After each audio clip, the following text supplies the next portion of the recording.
Ya estamos en el Café de Diario 55, cerrando la semana, hoy con la presencia del candidato a diputado, circunscripción número 1, provincia Santiago, Opción Democrática. Conversamos en esta mañana con Horacio López, a quien saludamos y damos los buenos días. Muy buenos días, Fran, buenos días, Lenny, por esta invitación, gracias, y sobre todo hoy, que es un día tan especial para los dominicanos. Hoy estamos celebrando el Día de Duarte, que aunque se mueve el asueto, pero no se mueve de nuestros corazones la importancia de rescatar todos los valores políticos y éticos que significó Juan Pablo Duarte. Para nosotros, uno de los grandes desafíos es devolverle a Duarte su patria, porque el santanismo, la ideología de Santana ha sido realmente quien ha gobernado nuestro país desde 1844 hasta la fecha. Tenemos que devolverle a Duarte. El mejor homenaje que le podemos hacer en su día es esforzarnos y comprometernos todos a que el pensamiento duartiano, la visión política y ética de Duarte sea la que nos empiece a gobernar a partir del 2024. Ya le refrescaba el Ministerio de Trabajo a la población de que el día feriado sería el lunes. ¿Usted está de acuerdo con que se cambien estas fechas? Sí, yo realmente creo que el asueto no es la única forma de conmemorar algo. Y si nosotros podemos, cada dominicano, en cada familia, en cada escuela, en cada centro de trabajo, en los medios de comunicación, mantener vivas los principales ideales de Duarte, pues de esa forma nosotros estamos rindiéndole un homenaje. A final de cuentas, los feriados se convierten en una forma de que la persona, de que los seres humanos en esta vida tan ajetreada pueda tomar su día de descanso, su día extra.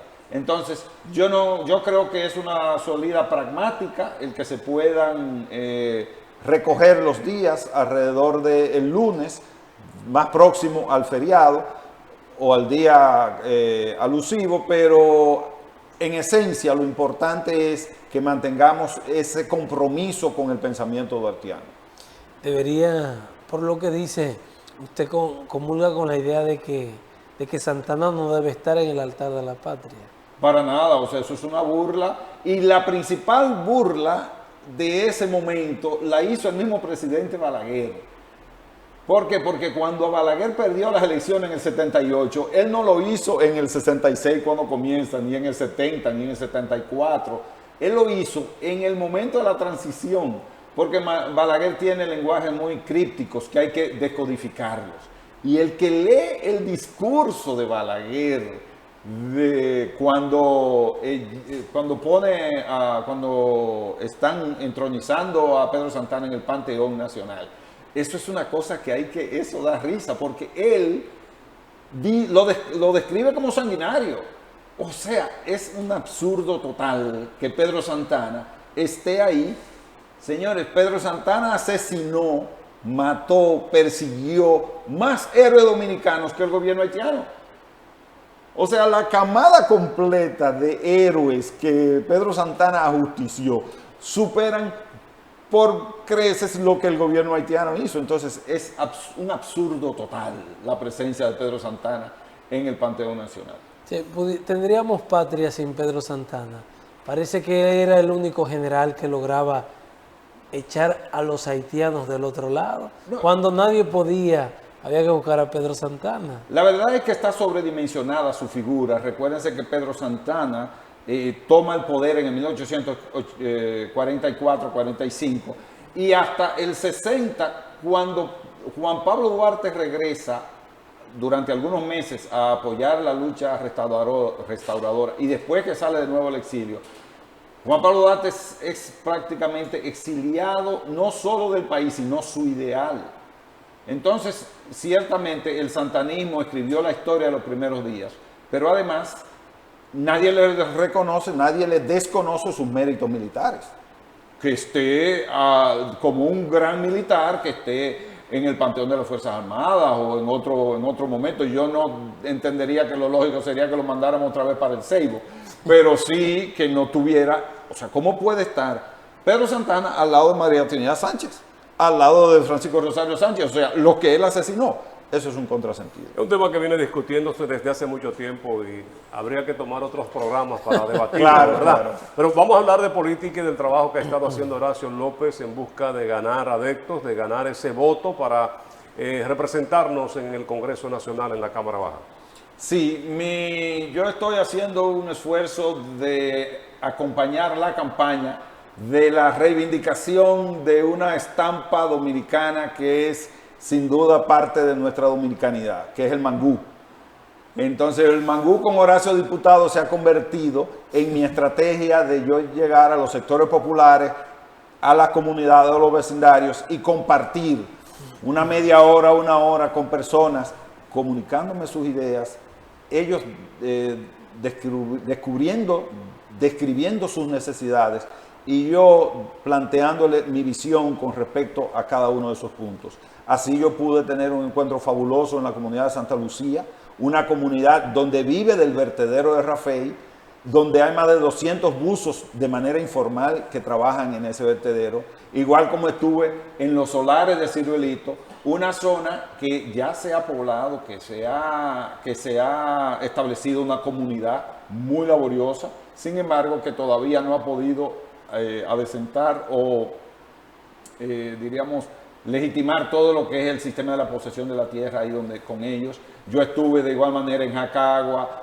voy esta noche precisamente para Jacagua, es decir, es una forma de nosotros interactuar con la comunidad, pero no en un mano a mano donde yo te saludo, te regalo una bella sonrisa y ya no te vuelvo a ver, sino donde yo me pueda sentar con ustedes, hablar con la gente y conocer sus necesidades. Horacio, pero tú tienes buen respaldo financiero porque hacer una campaña en base a mangú, como están los plátanos, sale más caro que una valla.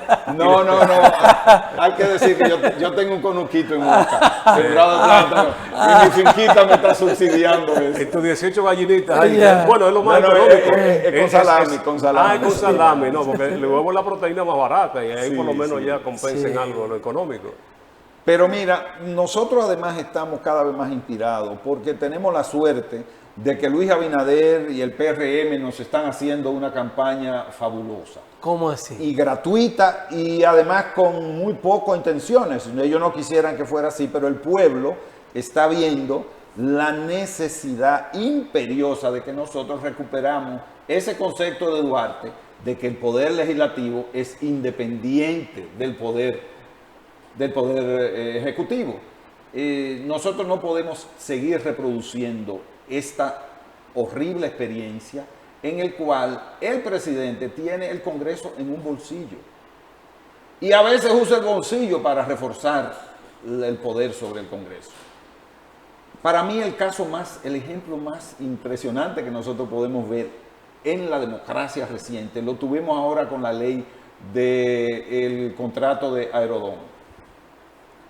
El presidente de la República, su equipo, dura meses negociando con Aerodón, pero le advierten, es ilegal lo que estamos haciendo, dice, no te preocupes, llega a un acuerdo con ellos que después modificamos la ley. Llegan a un acuerdo con Aerodón y dicen, en efecto, la ley de compras y contrataciones establece que todo proceso de transferencia de un bien público tiene que ser sujeto a una licitación. Entonces, no, vamos a hacer una ley especial que nos permita negociar con Aerodón al margen, o una ley hecha a la medida del negocio que ya yo acordé. Una vez se aprueba la ley, entonces dice, ya aprobamos la ley, a la próxima semana le sometemos el proyecto de acuerdo con Aerodón. Entonces, eso es una burla a la institucionalidad. ¿Cómo es posible que usted como estadista inicie un proceso de negociación internacional sabiendo que la ley no se lo permite? Usted lo puede hacer por una sola causa, porque usted sabe, señor presidente, que a pesar de que en ese momento era ilegal, usted tenía la capacidad mecánica de imponer su decisión sobre el Congreso. Y eso es lo que este país no puede perdonarse. No puede permitirse. Nosotros necesitamos conquistar el poder porque precisamente el poder legislativo surge como una forma de superar la monarquía. Cuando el rey cuando era un régimen monárquico, lo que teníamos era la capacidad de que el rey, a través de edictos, fuera que estableciera cuáles son las normas y las reglas que rigen un país. Se entendió que concentrar, al igual que en una dictadura, en un régimen totalitario, en una persona, todo el poder para controlar un país, termina generando situaciones muy desagradables para la población y no apunta hacia el desarrollo de la potencialidad de un pueblo. A partir de ahí, nosotros decidimos, la sociedad, la humanidad decidió, hay que establecer un régimen donde hay un contrapeso. Y ese es el rol del Congreso. Desgraciadamente, no ha sido así en nuestro país. Vamos a profundizar en eso, pero antes vamos a recibir a Xiomara con el café, Café Santo Domingo. Lo mejor de lo nuestro, 3 presentaciones, Suardí, Perla Roja y Gran Sierra.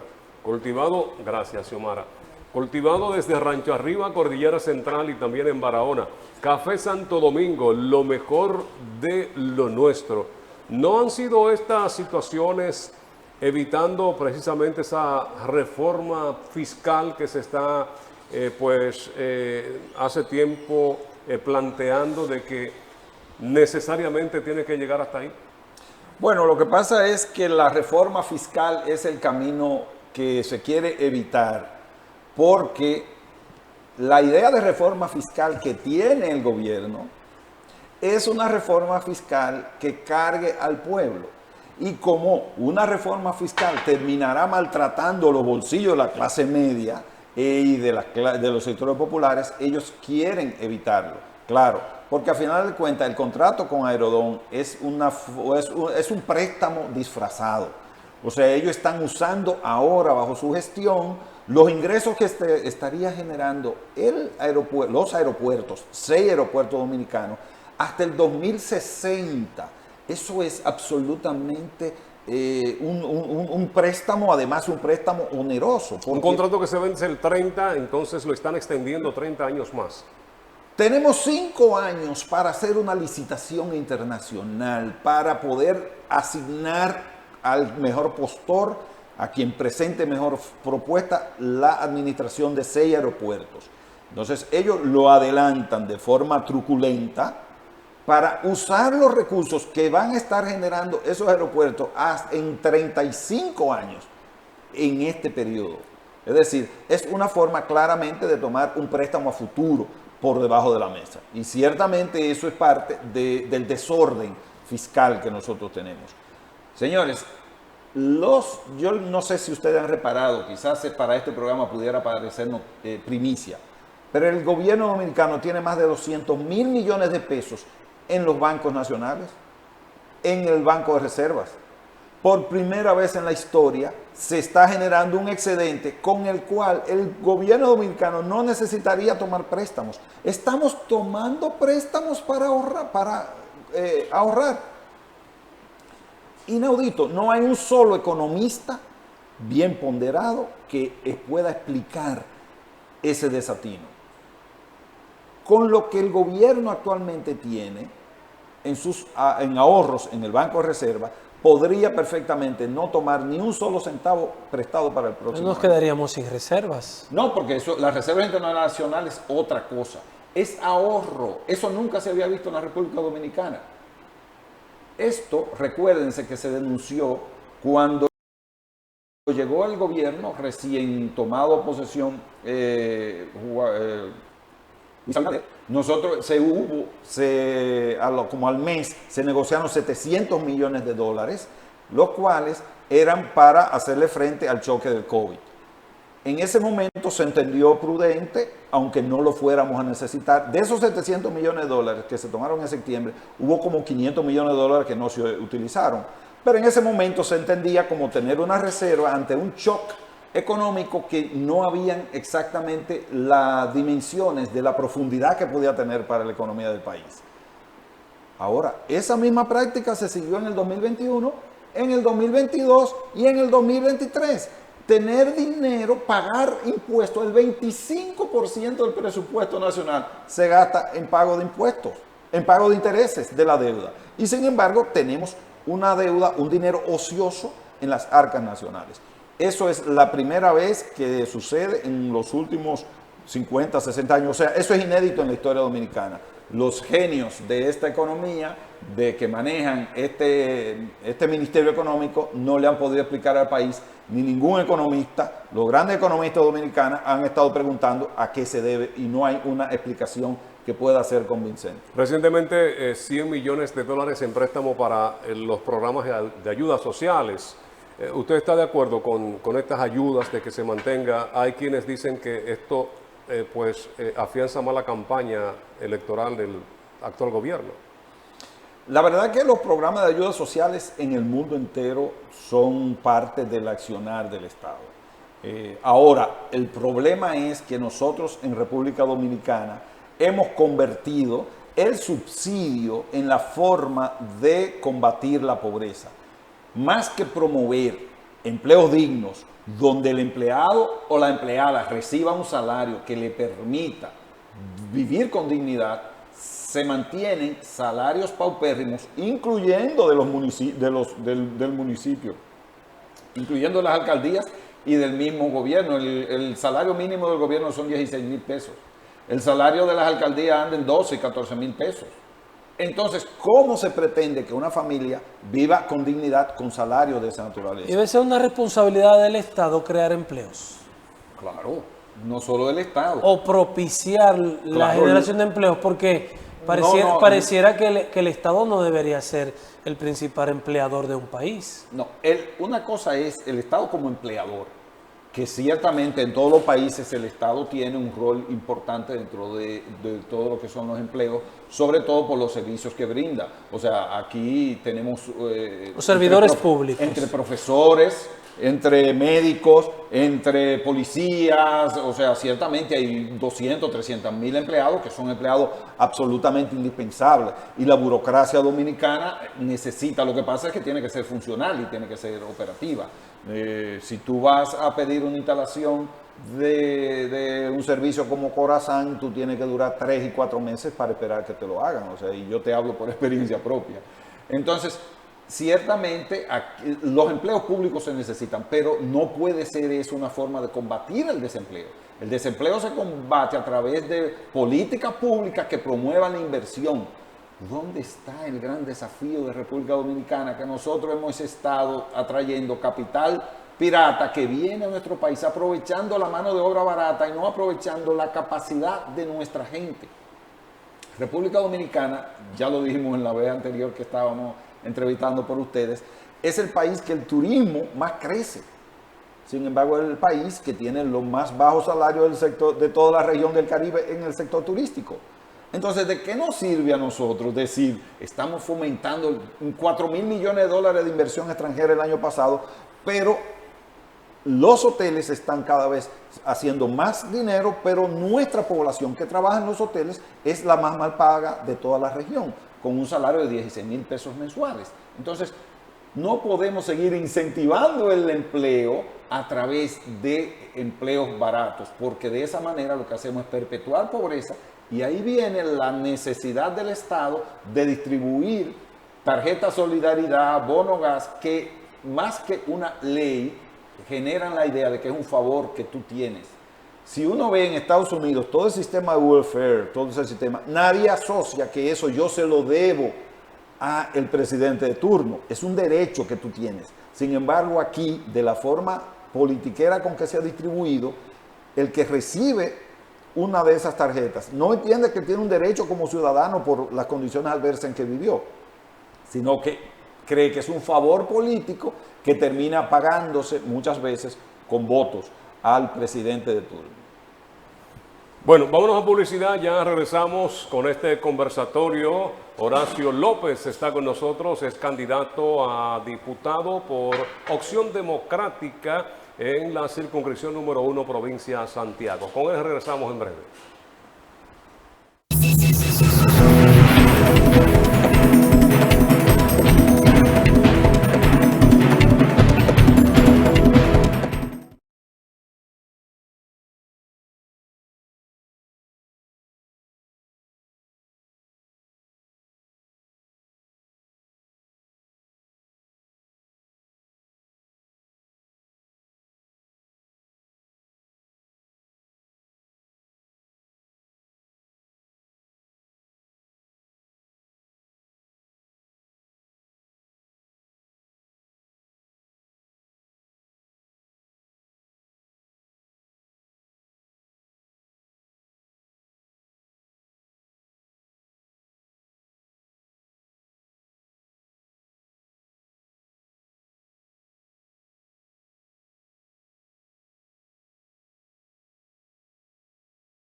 Al café de Diario 55, hoy con la presencia de Horacio López, es candidato de Opción Democrática a una diputación por la provincia de Santiago, circunscripción número 1. Horacio, hay temas en estos momentos que están ocupando la atención de los dominicanos. Recientemente una ley aprobada, promulgada por el Ejecutivo, que tiene que ver con el DNI. Muchos la califican de dictatorial e inconstitucional. Un Congreso que aprueba y luego dice que no leyó, que se la pasaron de forma tal que ellos pues no tenían otra alternativa que levantar la mano o ponchar, como se utiliza en el día de hoy, para publicarse en una pantalla. ¿Qué opinión te merece todo esto que se ha vivido en el Congreso Nacional en estos días? Que es parte de la campaña que Bengoechea y Abinader le están haciendo a la oposición para que no le entreguemos el Congreso en estas elecciones, no le demos un Congreso a Abinader, porque lo usa mal. Evidentemente, esa ley es una demostración adicional, como si faltaran, para que nosotros demandemos un Congreso autónomo, y ni siquiera me atrevo a decir independiente, sino autónomo en el sentido que tengan cabeza propia, porque los ejemplos que damos, que dan nuestros legisladores oficialistas, es vergonzante. Resulta, por ejemplo, con la ley del DNI, o de la DNI, que el presidente de la Cámara dice, si nos equivocamos todos. No te equivocaste tú, se equivocó el que dio el mandato desde el Palacio de que esa ley había que aprobarla a toda costa.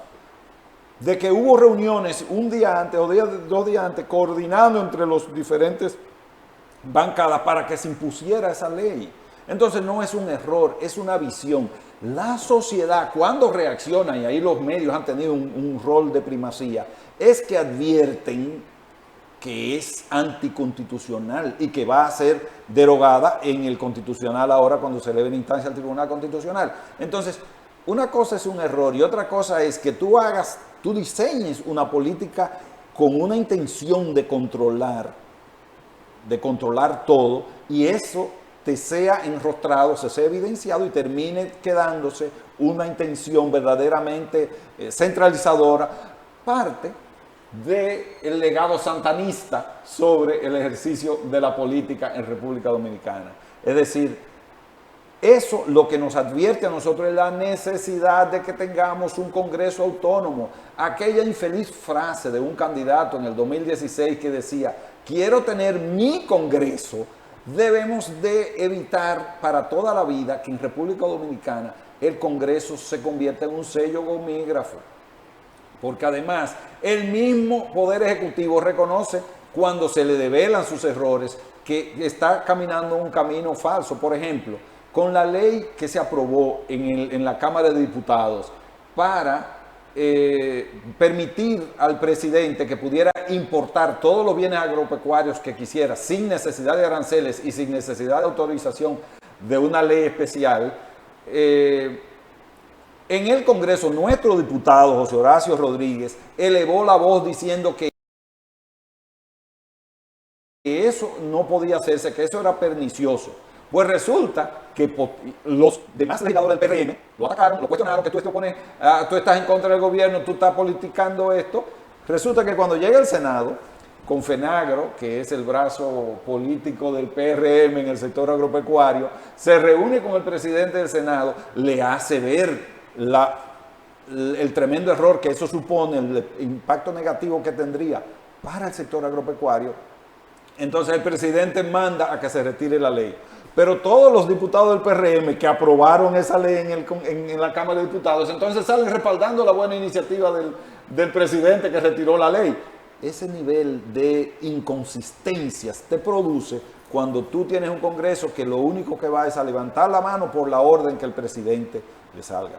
Cuando ustedes vean todos esos legisladores del PRM, esos congresistas que se retratan al lado de su presidente, lo que le están diciendo a la ciudadanía, vota por mí, que mi jefe va a ser y yo voy a llevarme de lo que él me diga y no de lo que mi sentido común y mi ciudadanía necesite esperar. No parece tan descabellado, Horacio, este hecho de que, como decía Danilo, presidente del PLD, partido al que ustedes van aliado ahora, que quiere a su Congreso para gobernar, porque en la mayoría de los casos la propuesta de nación no viene diseñada por el individuo presidente de la República, sino por el partido.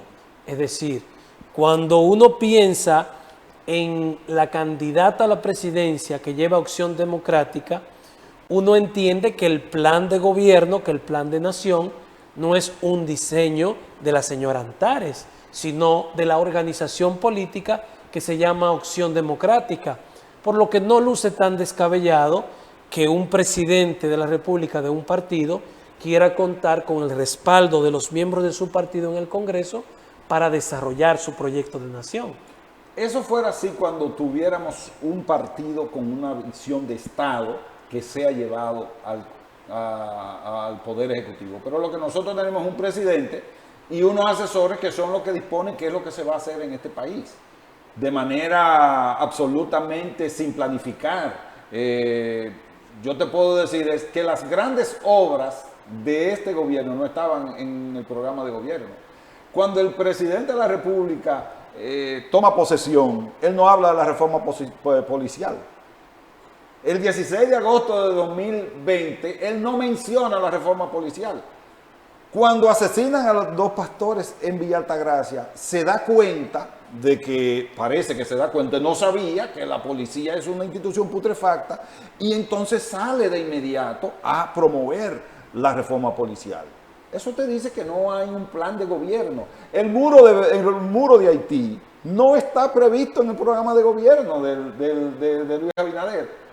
Eso sale como producto del escándalo de los papeles de Panamá. Inmediatamente en octubre salió el escándalo y en noviembre salió dando el primer caso del muro de Haití como una forma de tirar una cortina de humo contra ese problema. Entonces, olvidémonos del programa de gobierno. Aquí quien gobierna es el Poder Ejecutivo de manera unipersonal y básicamente sus asesores. Entonces, ciertamente, si tuviéramos un programa de gobierno dirigido, los legisladores se comprometen de ese partido con ese programa de gobierno. Pero ninguna de esas leyes que yo le di, que estamos viendo ahora, están en el programa de gobierno del PRM. Entonces, de todas maneras, el legislador nunca debería de perder su objetividad, su capacidad analítica, su capacidad crítica para tomar decisiones no en base al presidente, no en base al partido, en base a su compromiso con la ciudadanía. No bajan línea, no le bajan línea todos los partidos a sus legisladores.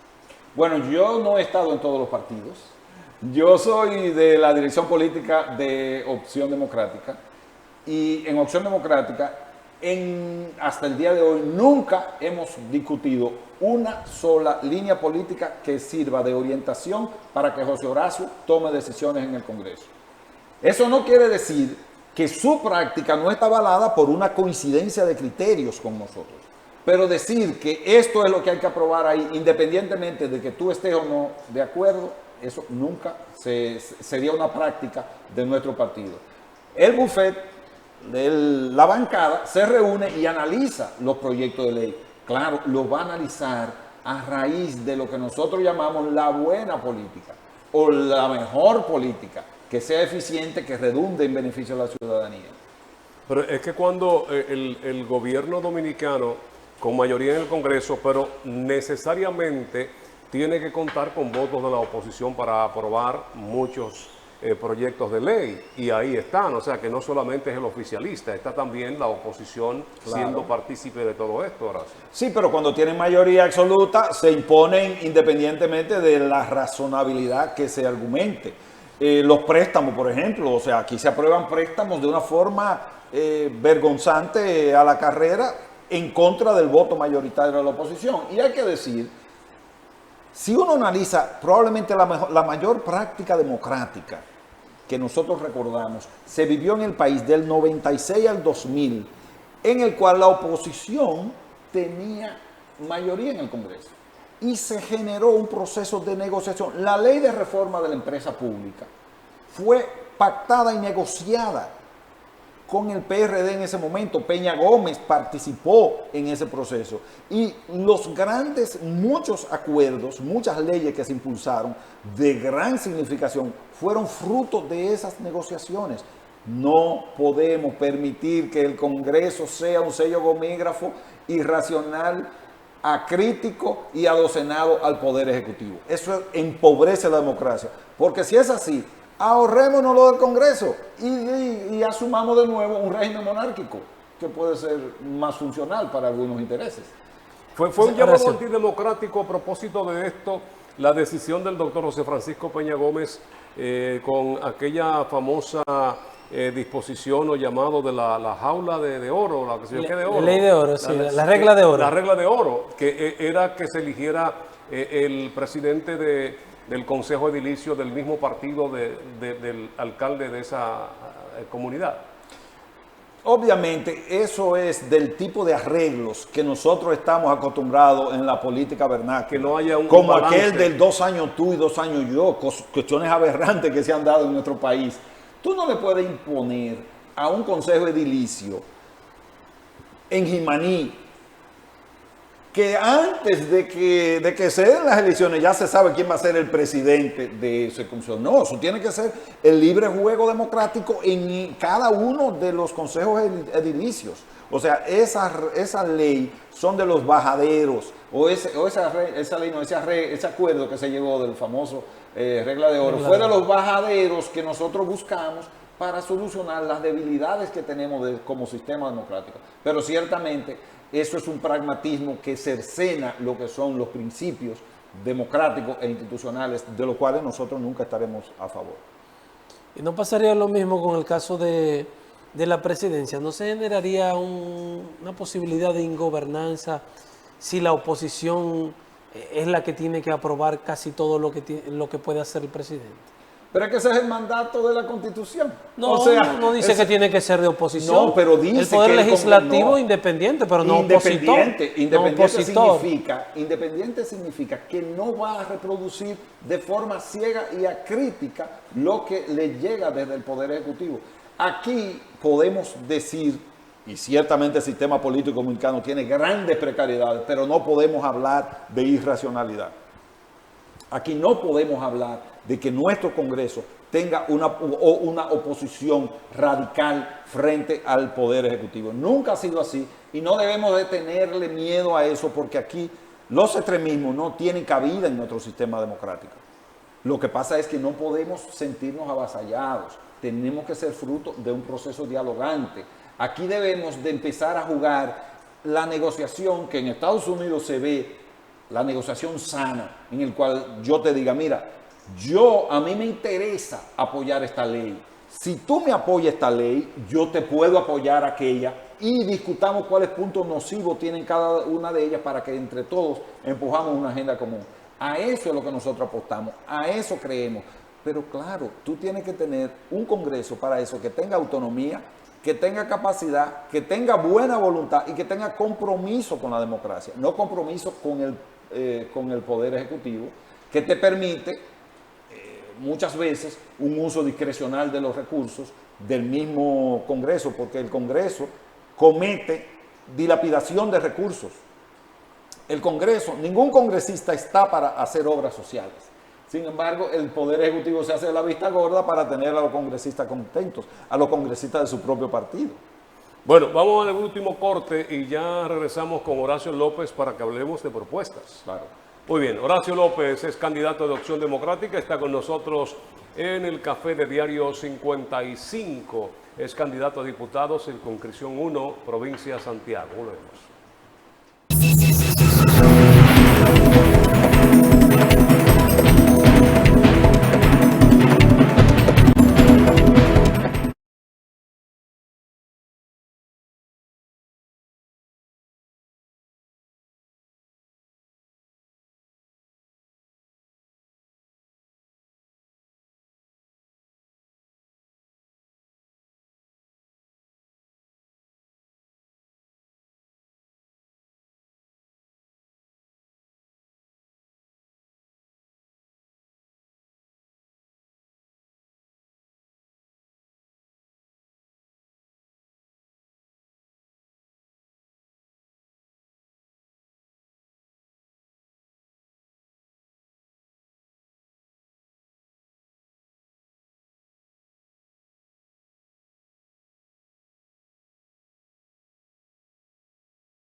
Ya estamos en la parte final de este conversatorio con Horacio López, candidato a diputado por la provincia de Santiago, circunscripción número 1, Opción Democrática. Hablábamos de cuáles serían las propuestas a la población, a la parte que importa a Horacio López en cuanto a electores se refiere para el próximo mes de mayo. Sí, gracias por esta oportunidad, porque definitivamente la gente tiene que saber con qué se compromete el candidato a diputado en este caso. Horacio López está comprometido con una revisión profunda del sistema de seguridad social. La ley que establece el régimen de seguridad social, la 8701, establece que 20 años después va a ser revisada.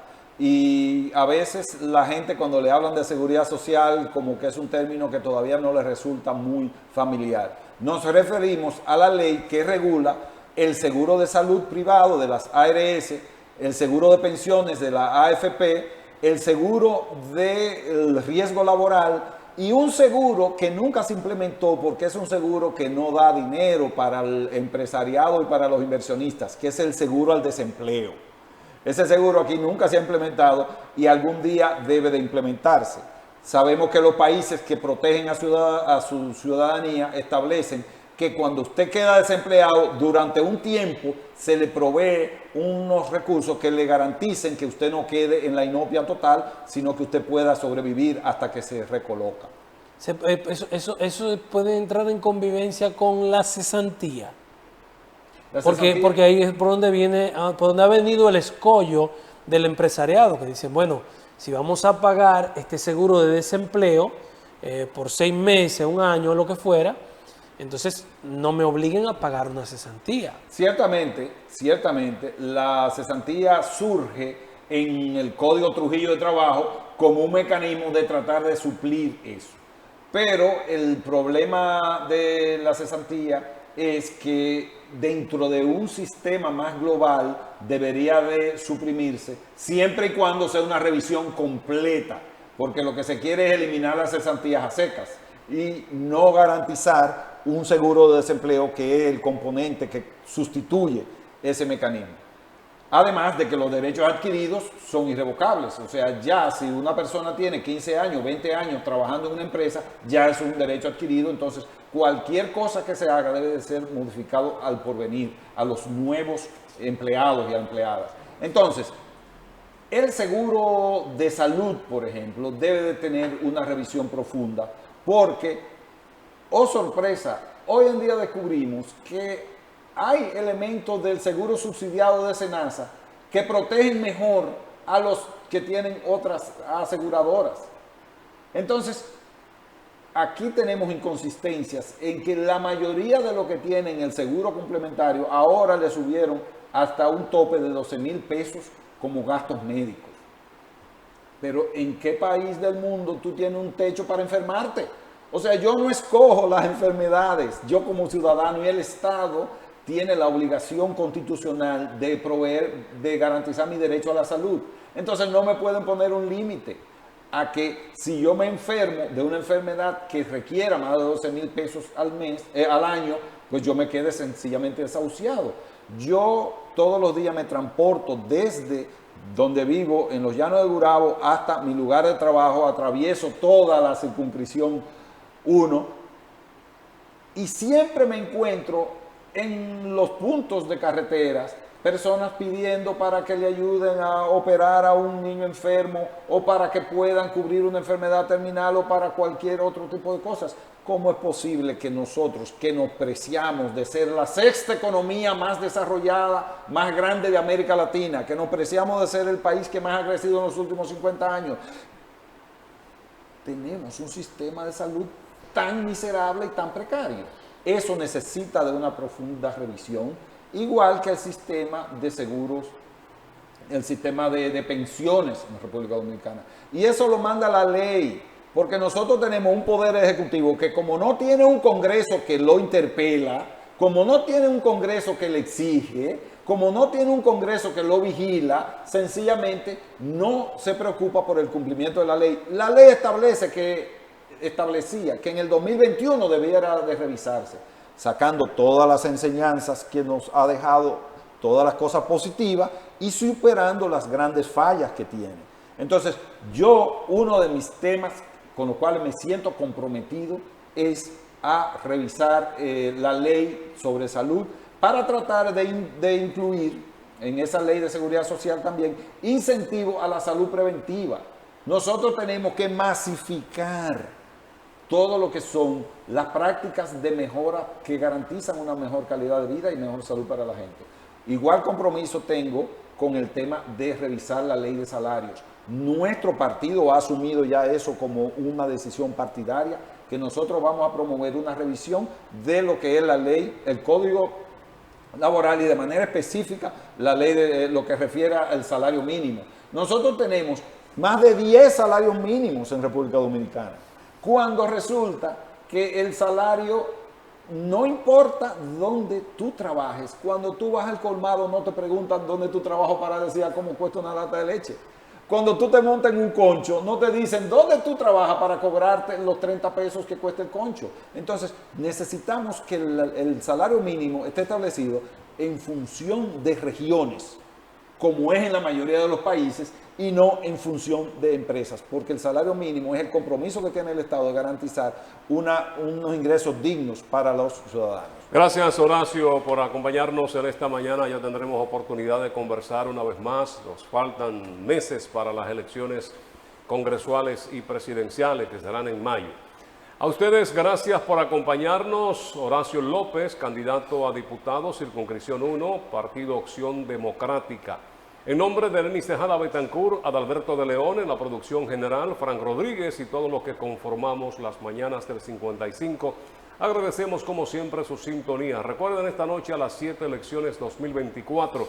Nosotros nos reencontramos el próximo martes. Nos tomamos el feriado del próximo lunes y luego de la misa el martes nos reencontramos Dios delante. Feliz fin de semana para todos.